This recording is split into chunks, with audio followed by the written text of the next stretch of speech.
My name's Aaron. My name's Josh. My name's Kelsey. We're going to continue with the WCCO news station. Downtown Minneapolis!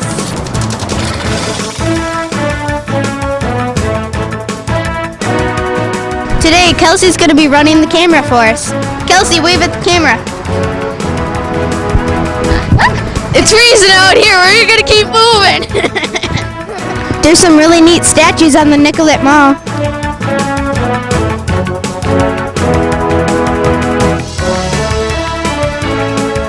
Wow, look up.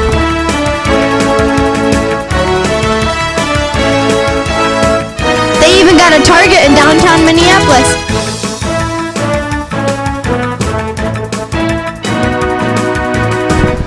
Okay, now we're on Nicollet Mall and we're about to go inside WCCO Studios. Hey Aaron, it's getting pretty exciting.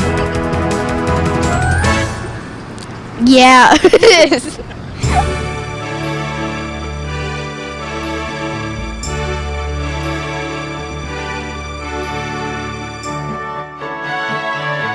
Hi, can I help you? We're here for the KGFW tour. Come on in.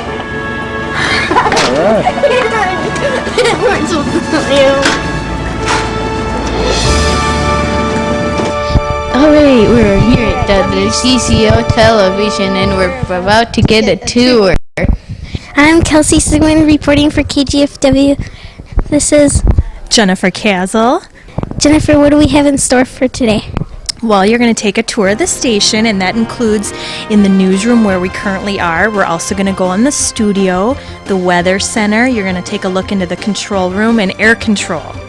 Sound excited? Yeah, we've been looking forward for this for a long time. Do you think you're going to be able to teach me a thing or two on this tour? I don't know. I think you might. Thank you. Thank you. This is Aaron McDermott reporting for KGFW, and this is Brian Goddard. Could you tell us a little bit about what you do here at WCCO? How long do you have? How long do we have? Basically, I forecast the weather. I look at all the computers that we have here, which we have like 6 or 7 computers. I look at all the forecast models. I then put a forecast together, and then after that, all the graphics that you see behind me during the weathercast, I have to make all of those. So I forecast, I make graphics, and then I go on air and I present the forecast. That sounds really neat. It is. Do you have any other thing to say? What do you do? I don't work, but... Well, some would say I don't either. So. At what point did you know you wanted to be a meteorologist? I would say in college. I was a pilot, and flying has a lot to do with weather. And then I realized I loved weather, so as I got into college, I decided meteorology was the way to go.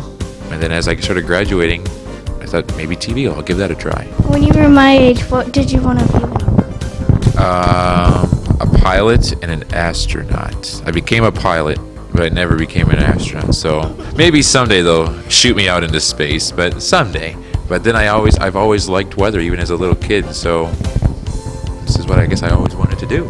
What's your favorite season? Oh, I have 2. I like winter because I like big snowstorms, and I like late spring because of the big thunderstorms. I like storms. I'm a stormy guy. Who are your role models growing up? Role models. I guess besides my parents, a couple of teachers that I had in science that they really pushed me this way, and I thank them forever because I'm where I'm at today because of them. Is there anything else you want to share with us? I'm 6'5". I'm married. And Brian, it's an honor to meet you today. it's an honor to meet you as well. This is Josh Fogel reporting for KGFW, and you are? My name is Bill Carlson. Bill, could you tell us a little bit about what you do here? Well, I've been doing the noon news for over 40 years here at Channel 4, and I've worked for the station for over 50 years. So that's a long time, probably long before you were born, maybe even before your parents were born. I think it is. What's been one of your favorite memories from working here at the station? Well, I've had the opportunity to interview a great many people. I've kind of specialized in interviewing And I've interviewed lots of movie stars. I've interviewed John Wayne. I've interviewed all kinds of people, more contemporary movie stars that you may know, and then a lot of other special people like Martin Luther King. I interviewed him before he was killed. I was an announcer for John F. Kennedy at one time. So I've really been through a lot of different things in my time. Sounds like it. What are some of the changes that you've endured in your career? Endured is a very interesting word because I guess we all endure changes, every job, no matter what job you're in. And we've certainly had our share. We were working with black and white cameras when I first came here, and of course we've gone into color and now high definition. And just in the last several months, you can see we've had big changes here in the nature of our building. Lots of things have changed down through those years. And it's very interesting to watch it happen and then to be a part of it. Who are your role models when you were growing up to get you to go into the news? Well, I've had a lot of people. Do you know what a mentor is? A mentor is someone that, helps you get involved. Well, I've had a lot of great mentors, and probably there are people who you wouldn't have recognized, but your parents may have. Cedric Adams, who was on this station for a long, long time, was one of my mentors. Randy Merriman, who was also on this station, helped me a great deal to get started. And so they kind of helped me set my course as to what I wanted to do. And then lots of people along the way, co-workers and Dave Moore and lots of others who I worked with who really stimulated me to reach out and try to do my best. You have any good advice for all of us young reporters? Well, I don't know how good it is, but I think, stick with it. If this is really what you're interested in, be sure that you understand what you're doing. Be sure you study hard. Learn to communicate and to write. Writing is so important. Even though we're talking, some people don't learn how to write, and that's really very, very important. But it's really interesting to talk to people all the time, to tell them things they didn't know before, and to hear back from them and speak to them when we're out in personal appearances and so forth. It's really a very enjoyable kind of work. Anything else you'd like to share with us before we go? Hang in there, no matter what you're going to be a zoologist, did you say? What kind of a zoologist?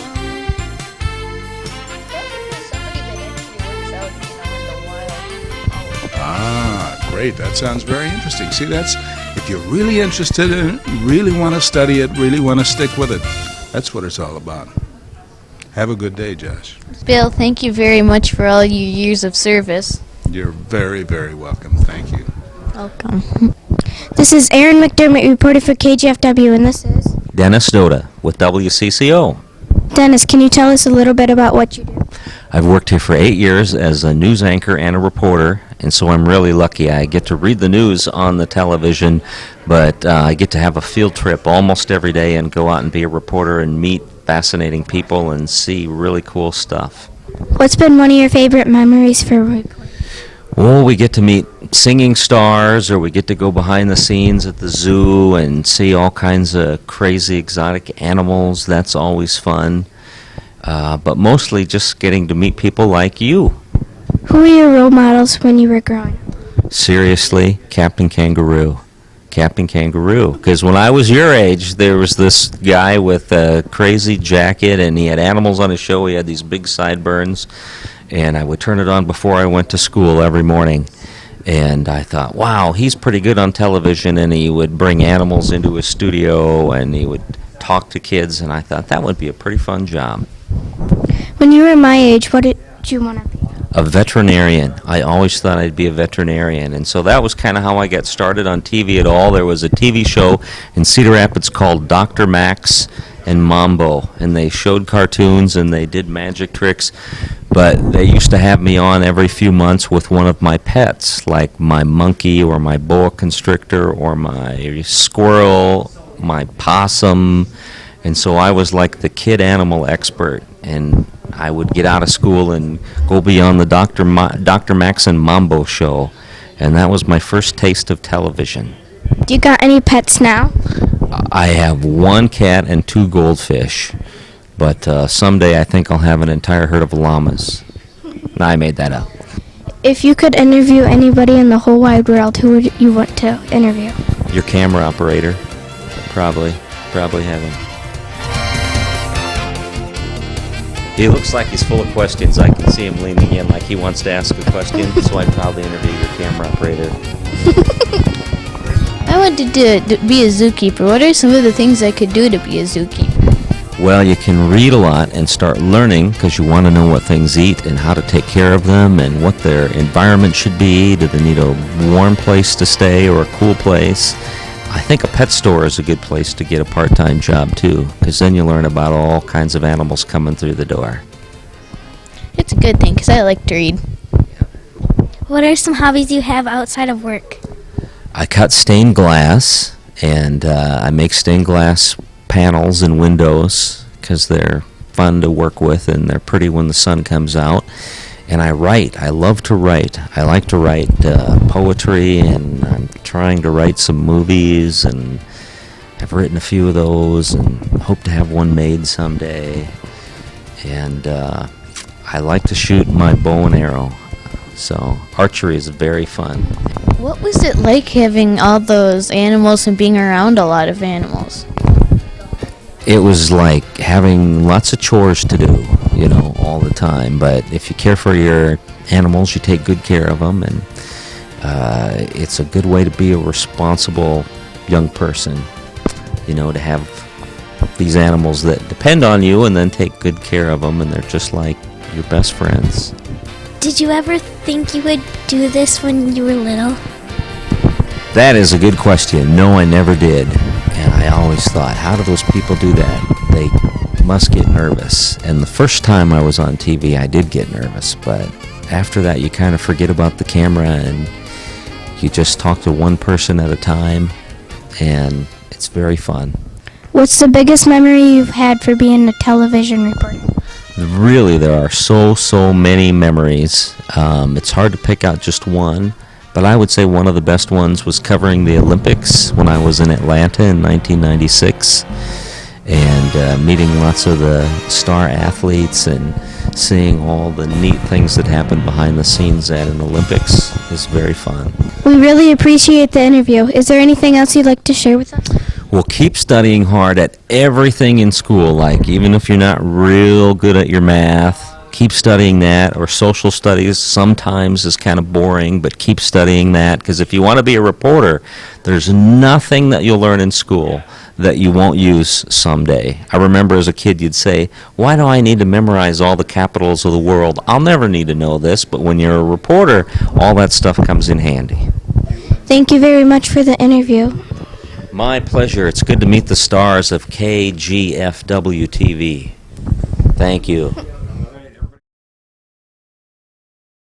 I'm Kelsey Sigmund for reporting for KGFW, and this is Caroline Lowe from WCCO Minneapolis. Nice to meet you. Thank you.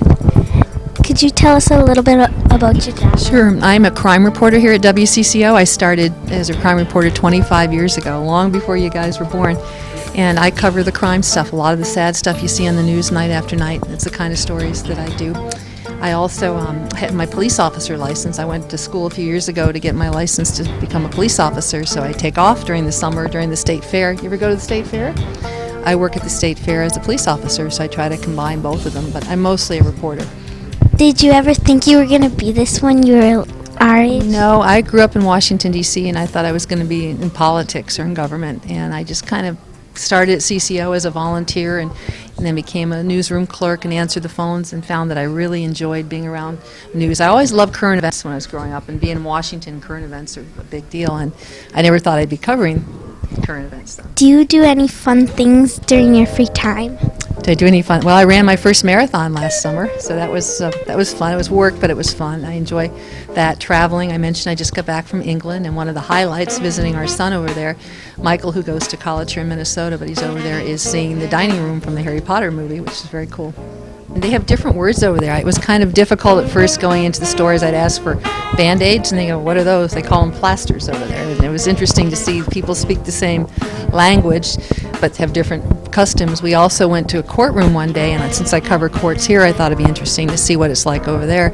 And the judges and the attorneys all wear white wigs with curls, so it's kind of funny to go into the courtroom and seeing them wear these old-fashioned wigs, and their regular hair would be hanging out of their wigs. So kind of funny. But we couldn't laugh. We had to be quiet and respectful. Who were your role models when you were growing up? My mom was a big one. My mom is a school teacher, and I'm the oldest of 7 kids, and I watched how my mom balanced teaching and how she balanced raising a family. And my dad, too. My dad was very interested in law and politics, and he took me to courts when I was young because I thought I was going to be an attorney lawyer at one point, and he would take me to court just to see that. And I think those were some of the key people. When you were little, did you ever want to be a teacher? I thought about it, and I teach now sometimes. I teach law at police training schools. I teach about the media to try to help police officers and others understand how we do what we do, and I enjoy being in the classroom, and I think I might do it again someday. I come from a long line of teachers. My mother was a teacher, my sister's a principal, my grandfather was a principal, so we have a lot of teachers in our family. Who should you think children's biggest role models? I think our parents still play a big role. Your teachers are very important. The people that you interact with day to day, if you go to a church, the people at your church. Too often at times we put sports figures and some other people, I think, in role models that maybe we hold them to standards, that we hold them to expect things, and then when things don't work out we get kind of frustrated. But I think it should be people you know for the most part that you have a chance to watch, and people that just do good things and they're making something out of their lives. Do you have any animals or children? I have 4 children. I have 2 grown stepchildren, and I have a son, Michael, who is a junior in college, and I have a daughter, Shelby, and she's a senior in high school here in Minnesota, and we have 2 cats. Do you know what kind of cats they are? They're kind of mutts, so they're just cats. They're Noelle and Muffin is their names, Noelle. And Noelle was named, my daughter got her on Christmas Day, so she named her Noelle. What's your favorite part about living in Minnesota? Well, it's not the weather. I can tell you that. It's not the I don't like cold weather, which I guess I better get used to. I've been here a long time. It's been a really good place to raise a family. It's been a really good place to the schools. I went back to school several years ago to finish college because I hadn't finished it before, and I got my master's. And the education here, the outdoors, the cultural things, it's just a wonderful place. As much as I love growing up in Washington, D.C., I think this is a really good place for families. How many years have you been a police officer? I've had my license for 3 years now. Has there been any scary times? More as a reporter than as a police officer. At the state fair, people pretty much behave, and I have to wear the full uniform. I wear a gun and do all that. But as a reporter, sometimes you have to go into some tough situations, and there can be trouble going on. And some people don't like us very much, or they don't want to see you, and you have to be able to go in and blend in situations, and just have to be very aware of your safety. But I love it. The best training for me for being a police officer was being a mom and being a reporter, because dealing with teenage kids and learning how to talk to people, that did more than all my law enforcement training. And I had lots of law enforcement training, but that was the most important. How many times have you had to blend in? Every time I go in the community, I try to fit in, because you try to make people feel comfortable to talk with you. But there've been, I don't know any exact number, but a lot of times you have to just get in there and try to figure out what's going on before they see the cameras and stuff, because you don't want to change things by bringing in a camera. You want to kind of just observe it, because good reporting is watching what's going on and observing it. Is there anything else you'd like to share? I think it's just great what you are doing. I wish I had had this kind of training as a kid. I learned everything I know about WCCO and news from working here at WCCO. Dave Moore, you mentioned role models. Dave Moore, our former anchorman, who died. He was one of my role models. Don Shelby was one of my role models. He used to take me under his wing and teach me how to report, and that's been really meaningful. But I wish I had done years ago what you guys are doing. I think it's great. Your questions were great. You're really good at listening to responses, and that's really important. Sometimes reporters go in with a list of questions. You need to listen to what people are telling you to know what your next question is going to be and see what's going on. And I watched you, and you did a great job. You've got great futures ahead. Do your homework on time. It's my one piece of advice. My son regrets the time. He's doing very well now, but he would turn his homework in late, and I said, in news, tomorrow doesn't count. I have to get the news on tonight, so don't turn your assignments in late. And you work that hard on them, get them done on time. Okay? You make that promise to me? Okay, thanks. Thank you for interviewing us. Have a nice day. Thank you, and you guys have a safe trip back. This is Josh Foger reporting for KGFW, and this is...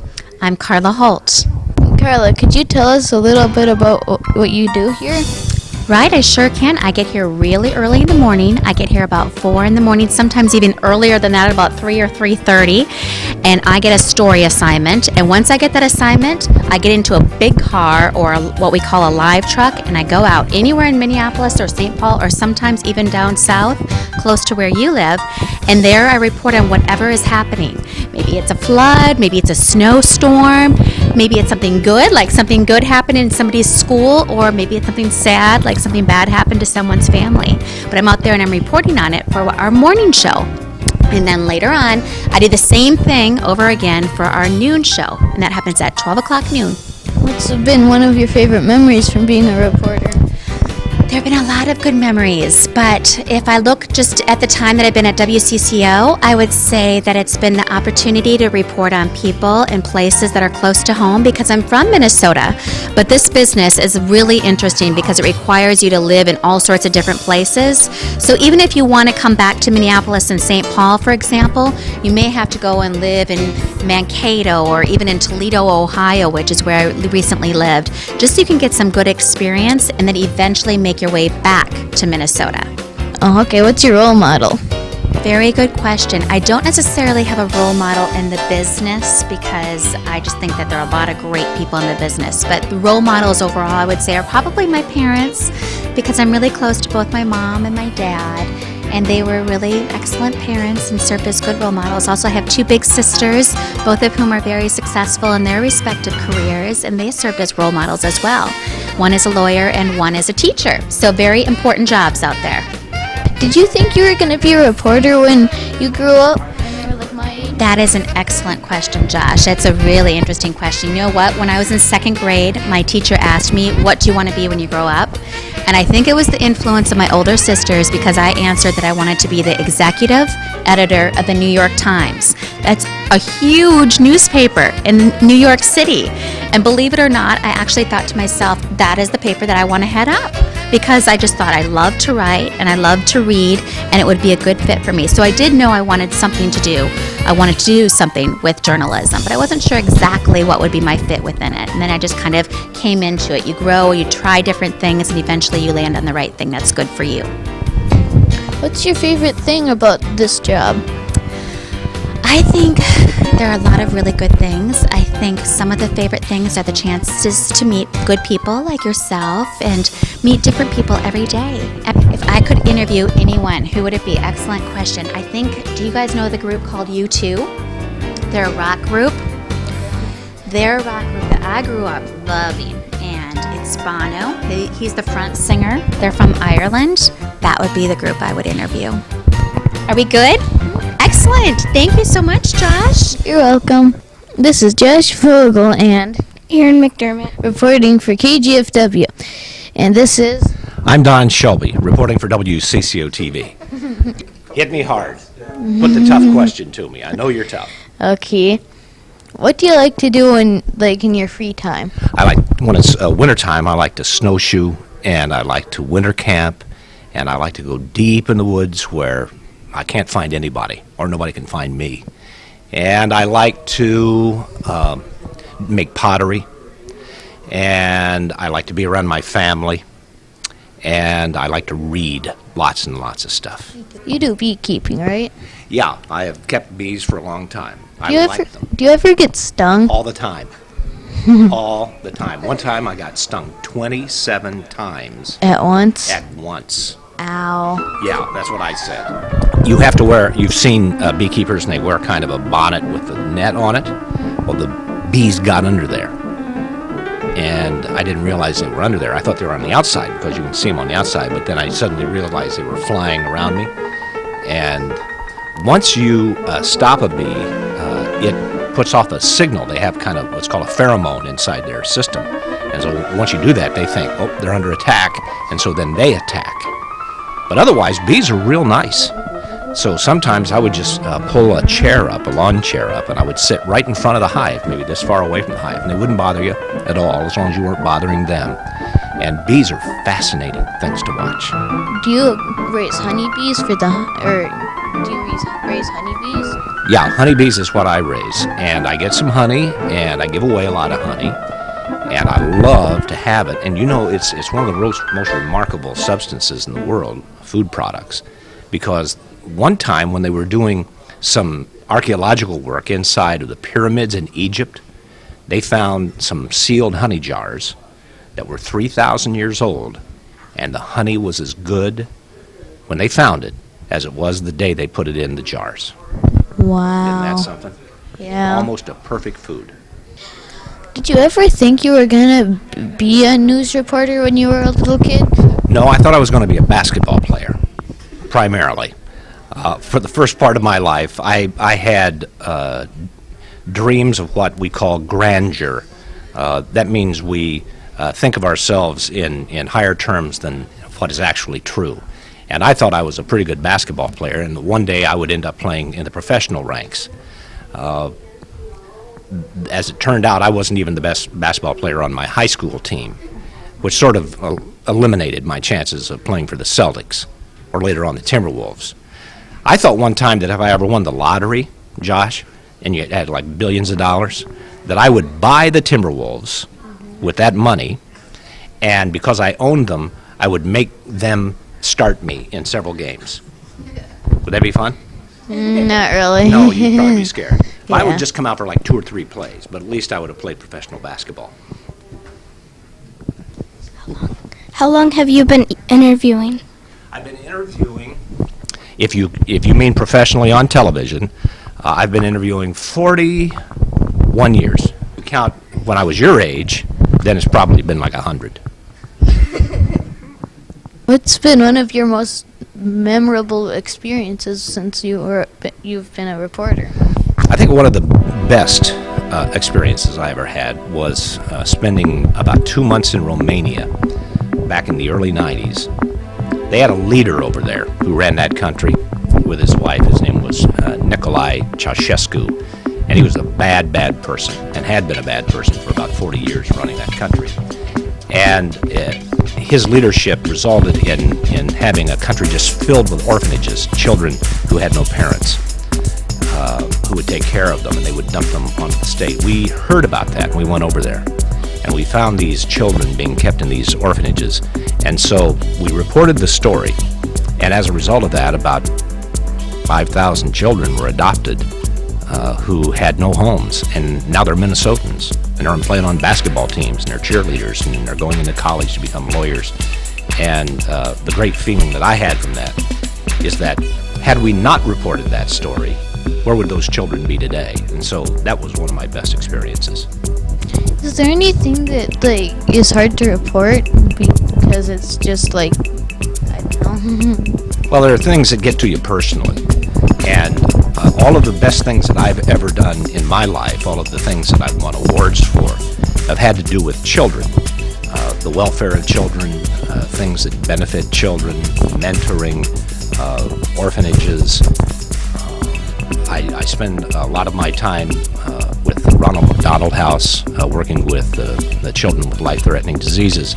So reporting stories where children have been hurt, or God forbid, where they have been killed, or a family has lost their children, is really, really difficult for me to report, because over this period of time, I have just felt so deeply about the importance of young people, that whenever we lose one, or one is injured or hurt or abused, it does a couple of things. It makes me very sad, and then it makes me very angry.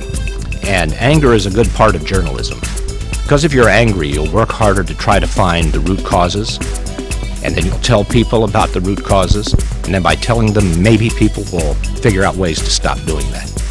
If you could interview anybody in the world, who would it be? Because sometimes I play this game. You mean any person living, or any person ever in history? In history. That's a great question, because I just got a list of them. I would want to interview Jesus. I would love to sit down and talk to Jesus, one-on-one, kind of do a television interview with Jesus. And I got a lot of questions I would ask. I would love to sit down and interview Mark Twain, the great writer. Then I would like to interview Thomas Jefferson. I think that would be a lot of fun, to find out about why he thought the way he did and how hard it was to invent, in essence, this country that we call the United States. I got a long list of people.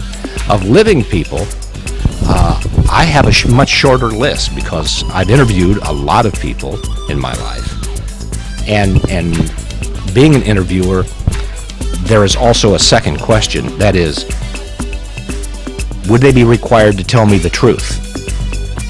If they were required to tell me the truth, there are a lot of people I'd like to interview. But I'm just afraid that I would waste my time interviewing a lot of people we see on television today because I don't think they tell me the truth necessarily. They tell me what they think they wanted to the public to know, whether it was true or not. And so there'd have to be this added element that they'd have to be able to tell me the truth before I'd be interested in talking to them. So who were your role models when you were growing up? I had a couple of role models, most of them basketball players. But that quickly changed when I decided that I was going to have to work for a living and not play for a living. And so I started paying attention to, there was a man who worked for CBS for a long time, whose name was Edward R. Murrow. In fact, a big movie just came out last year about him called Good Night and Good Luck, which is an interesting movie to see because he was a very brave person. And not only just reported the news, Josh, but he said things that the public actually needed to hear, even though they were painful.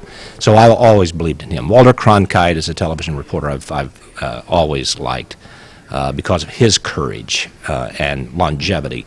Here in town, Dave Moore was a legend and was a mentor to me and like a father. And so he was very important. But there are a lot of people who are not in this business that I think of as idols, even though you might mention great writers who currently are alive, like Seymour Hersh or a Minnesotan by the name of Tommy Friedman, who works for the New York Times. Those are great people. But there are people that outside of that who I think of all the time. I wear this bracelet. I have been wearing this bracelet now for 5 years. This says, the name on there is Tom Burnett, and he died on September 11th of 2001. And he was aboard Flight 93. He used to be a quarterback out here at high school in Bloomington, Minnesota. And he just happened to be aboard Flight 93 that day when the hijackers overtook the plane. And this is the group, remember, who stopped the hijackers, and it ended up crashing in Pennsylvania. But there's something very important about what he did. He was one of the people who did a very simple thing. He got up out of his seat. He just wasn't going to sit there and let all that happen to him. And so as an idol of mine, here's a person who did a very simple act. He wasn't going to let this happen. He wasn't going to let this plane fly into the White House. And in order to stop that, what he had to do was get up out of his seat, not just sit by and watch everybody else do it. He took control. And I don't know if I'm like that, but I wear this on my arm so that's a constant reminder that if anything like that, not just hijacking or drive by a recent auto accident, anything, just to get out of your seat, just do something. Do something. Would it also be like if you just got out of your seat to exercise or something?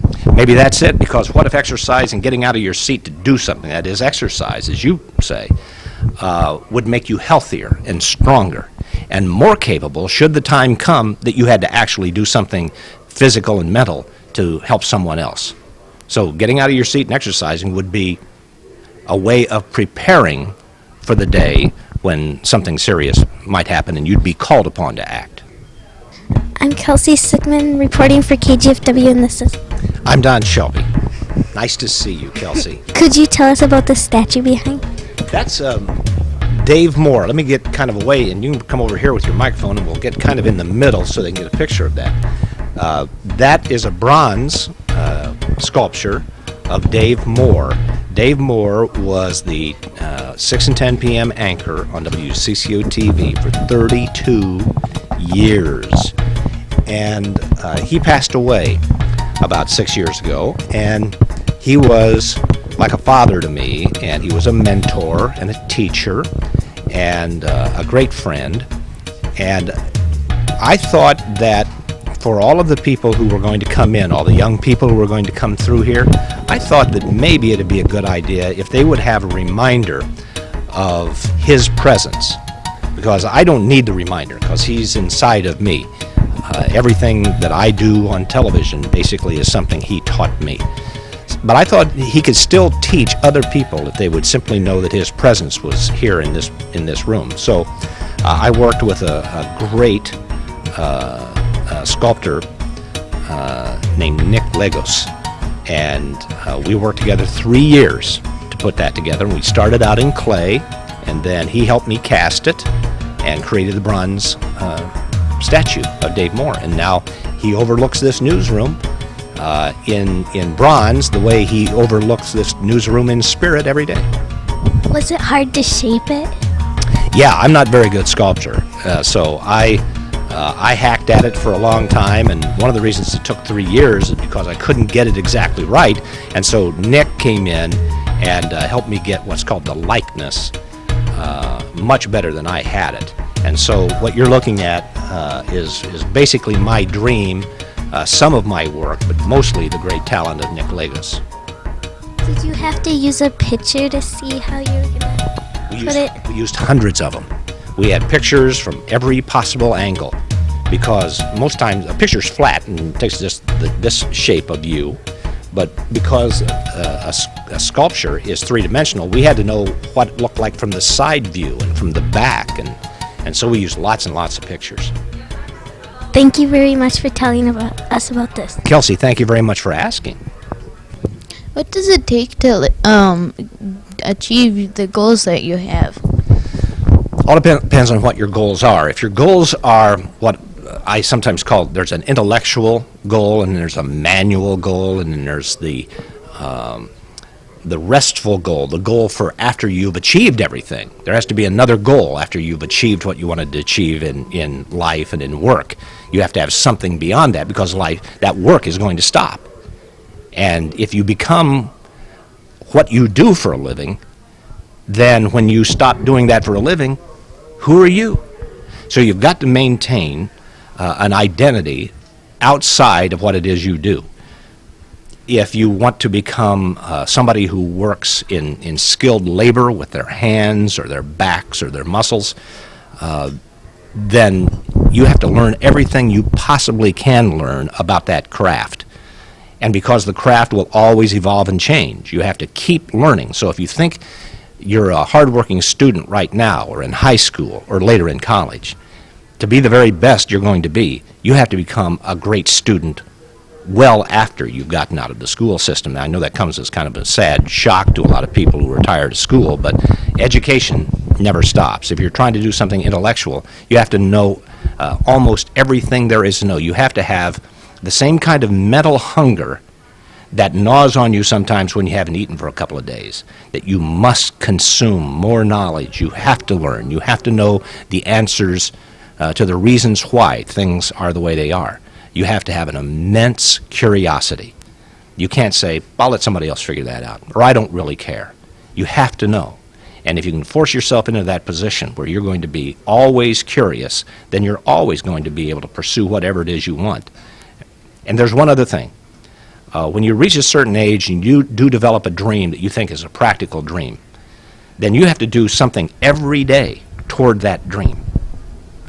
Even though it might seem impractical at the time. Maybe you're busy in school, or maybe you're playing basketball, or maybe you're involved in the television program, and your dream doesn't have anything to do with those elements there. You still have to do something, even though it's small. Read a small page in a magazine article. Write a list, just so you're always doing something, working toward that dream, Josh. Do you work on the radio as well? Yes, I got lucky about 5 years ago, and they offered me a job on WCCO-AM in drive time, 3 to 5. Call it drive time because that's when people are driving, usually, from their work, and they're in their cars listening to radio. And I took the job because it gave me an opportunity to do reporting that I don't get a chance to do when I'm anchoring the news. Usually just the anchor sits at the desk and introduces people who do the reports. I was able to do the reports, in essence, on radio by bringing in people instead of asking them a minute's worth of questions, which a television station would do. I was able to ask people an hour worth of questions. So I get a lot of information out of people. So I work on that radio station, and I'm very happy that I do, because it's a very bright spot in the middle of my day, because I get a chance to fulfill my curiosity. I have lots of questions that I can't ask because the stories that we put on television have already been made and packaged, so I can't go back and ask the person being interviewed something that I thought was left out. But if I'm interviewing them on radio, I can do that. I like it a lot. And you know what else? When I went off to college, my mother asked me what I was going to do with my education. I said, well, I'm going to become the best radio disc jockey in the world. That's what I thought back then. I thought it'd be a disc jockey, a person who plays music. And that I was going to become one of the world's most famous radio personalities. Well, it took me nearly 38 years, but my mother would be pleased to know that I finally got the job that I was looking for, going on the radio. What's some of your favorite kinds of music? I like rhythm and blues, just hard, old, nasty country Delta blues. I like the simplicity of 12-bar blues. I play a little music, I sing a little music. I've got a karaoke machine in my basement. I know that's goofy. Don't tell anybody, because it's really pathetic. It is going to be on TV? All right, well, I guess I'll confess this. I have this karaoke machine in my basement, and I get home at midnight, and I shut all the doors so I don't bother my wife, and I just kind of rock out, from about midnight to 1 in the morning. And I'm quite good, actually. What kind of instrument do you play? 'Cause you said you played. I play a little bit of piano, a little bit of organ, a little bit of harmonica, blues harmonica, and a lot of guitar and bass. And I went to the Queen concert last night. Do you know who Queen is? You don't? Unbelievable group. They've been in business for about 30 years. They stopped because their lead singer died. And so they stopped going on the road. And then they reconfigured themselves, and they picked up a lead singer from another group who joined them. And last night they were at XL Energy Center, and I had interviewed the lead guitarist on the radio, and he said, come see this concert. And I went, and I loved it. And they were the ones who sang, "We Are the Champions," and you go to a ball game or something here, we will rock you. Remember that? So they sang those songs too, and they did them last night inside the XL Center, where those songs are being played when the hockey games are on. Who, so far, was your favorite person to interview? That's very easy, and it sounds very non-news when I answer the question, but Paul McCartney was my favorite person to interview. You know who Paul McCartney is? Paul McCartney was one of the original members of the Beatles, and with John Lennon, wrote some of the greatest songs in the history of the world. And the reason I like that interview is not only was Mr. McCartney the most interviewed person, I think, in modern times, but I like the challenge of hoping that the person being interviewed liked the interview as much as I did. That means you ask questions that they're not always asked, or you pry into areas that they don't always get a chance to talk about. And Mr. McCartney did not do any interviews that year of the world tour, except the interview that I did. And so he had me fly down to Florida at the kickoff of the world tour, and I spent 2 days with him without a camera, because he wanted to make sure that he trusted and liked me before he would sit down to an interview. And then 3 weeks later, when he came through town for the Minnesota arm of that world tour, and we sat down for an hour and just had a great talk. I think even though he's a musician, even though it's rock and roll, he's a big part of modern history. Anything else you'd like to share with us before we go? Yeah, I have a big concern about young people and what they do to fill their leisure time. And I'm concerned that young people are not reading as much. They're not reading newspapers as much. It's not a habit. I think they find it easy just to turn on the television set and let the television set do the work for them. Television is kind of what we call a passive medium. It means you can just sit and blob and let it happen to you. Study and reading is something you have to do on your own. It's an intellectual inquiry. And I think that not just kids, but I think a whole generation of people today in our modern world are kind of taking the easy way out, and they're not reading the classics, and they're not reading a lot of books, and they're not reading newspapers.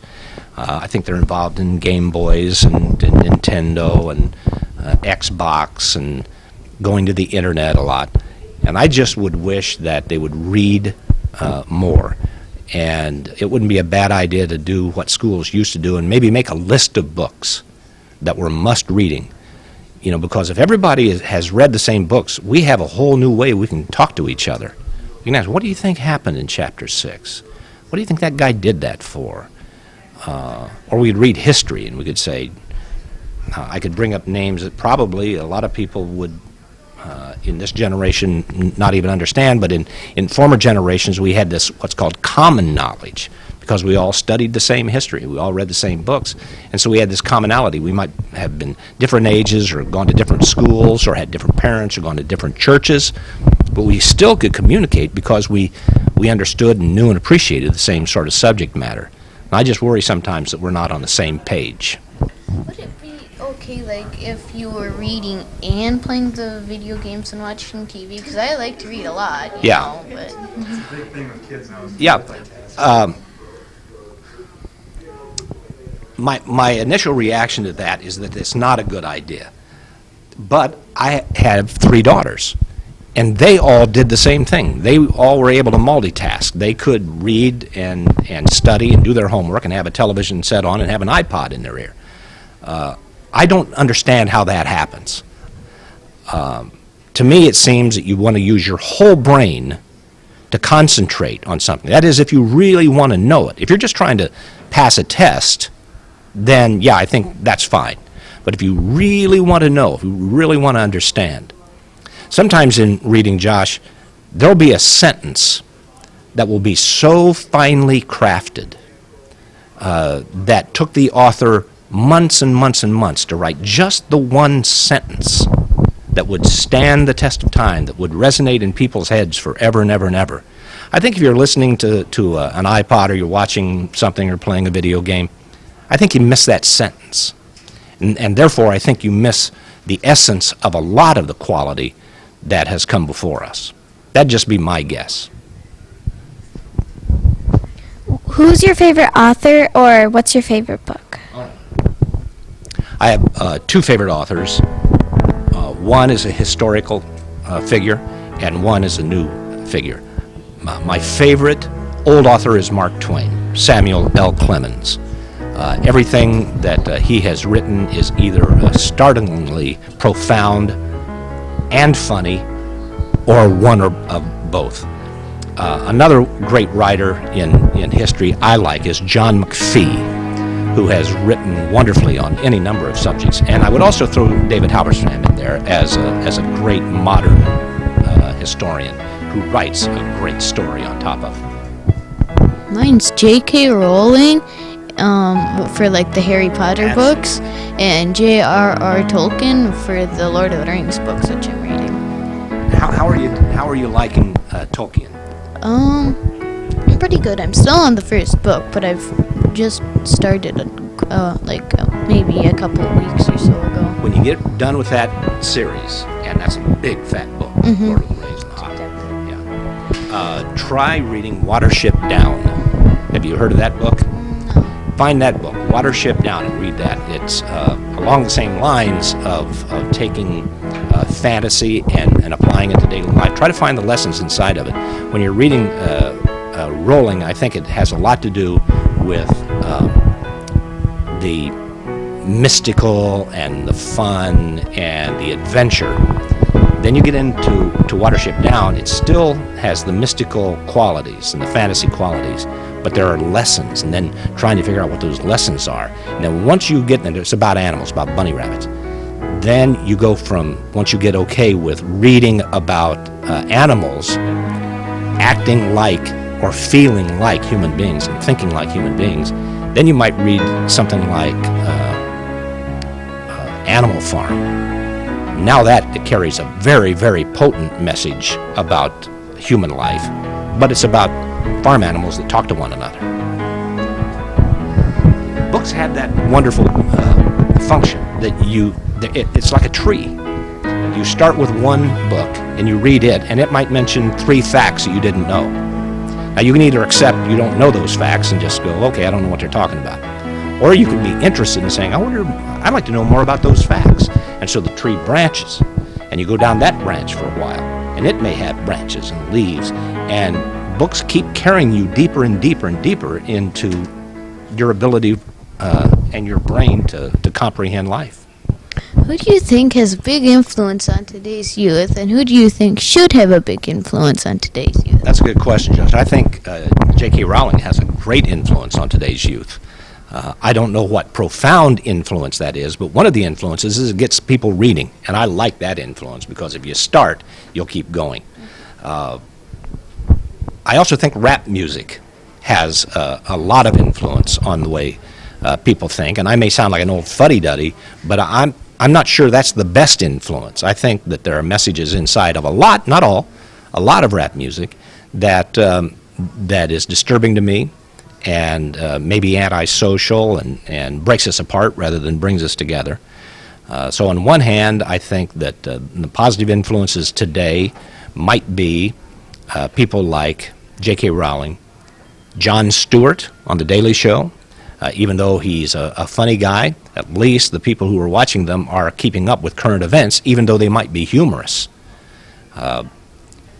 In those two fashions, I think you have positive influences. In some of the popular music culture, I think you have some negative influences. Come on up here. Do you have any animals? I do. I've got, I'm sometimes embarrassed by saying these names because they were named by my children. I have a 15-year-old cat named Squeezer, and sometimes called Squeezy. But Squeezer the cat has been around us for a long time, and Rusty the dog. Rusty is a female dog, and she's been around for 16 years. So, and they don't like each other. They've been living with each other for 15 years, and then they still argue.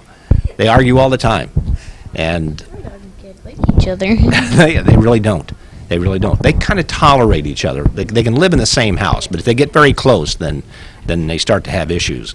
So I have those animals. I had 2 horses, but I didn't get a chance to ride them enough, so the farmer that I shared them with, he has them now. So I still can visit them across the way from my place, but I don't have ownership of them. So I love all animals. I'm just an animal lover. Do you know what kind of the cat and dogs are? I'm very glad you asked that question, what kind of dogs and cats they are. They are mongrels, because we had, my wife and I, had a feeling that there were a lot of orphaned animals, and so we just went to the Humane Society, and we found animals that we liked that someone else didn't want, and so we got both of those 15 and 16 years ago. And so we don't have anything fancy. We have just run-of-the-mill mongrels, kind of like me. Thanks for your time. Is there anything else that you would like to share with us before we go? Yes, I would like to be able to say to everyone watching and all young people to never forget to have fun. Have a great time. Laugh and smile and run and play and get out in the woods and be scared and scare somebody every once in a while. And yeah, just be a kid. Have the greatest time being a kid, because it's going to be the most fun time of your life. And you'll look back and you'll be a much better adult if you had a happy childhood. And a lot of happy childhoods come from the inside. How happy can I be? How happy can I make myself? What can I do? What can I love? What can I pursue? What can I be interested in? What can I know about? And don't take it too seriously right now. Don't take it too seriously. Just have a great time. I think this was a great day. Thanks for the interview. Good. Thank you. I've had a great time being with you, Josh. My name's Josh Vogel. Aaron McDermott, Kelsey Sigmund. Signing off. Thank you, Mr. Shelby. Thank you very much. Thank you.